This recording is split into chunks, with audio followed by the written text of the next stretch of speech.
تازہ ترین ویڈیوز کے لیے چینل کو سبسکرائب کر کے بیل آئیکن اور آل نوٹیفیکیشن پر کلک کریں تاکہ آپ کو ملے ہر اپڈیٹ سب سے پہلے۔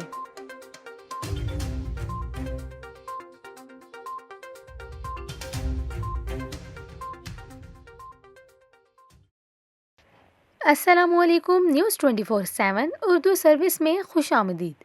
ناظرین، آپ کو موسم سرما کے حوالے سے اچھی خبر دیں۔ وادی سوات میں موسم سرما کی پہلی برف باری شروع ہو گئی ہے۔ جی ہاں، وادی سوات کے بالائی علاقوں میں موسم سرما کی پہلی برف باری شروع ہو گئی ہے۔ وادی کالام، موہڈنڈ، گبرا، لشو میں موسم سرما کی پہلی برف باری نے دلکش وادیوں کے حسن کو چار چاند لگا دیے ہیں۔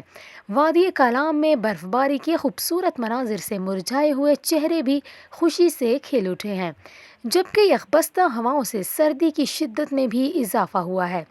برف باری کے حسین مناظر سے لطف اندوز ہونے کے لیے ملک بھر سے سیاحوں نے سوات کے سیاحتی علاقوں کا رخ کر لیا ہے۔ موسم کی شدت سے بچاؤ کے لیے یہاں لوگ گرم ملبوسات کا استعمال کر رہے ہیں۔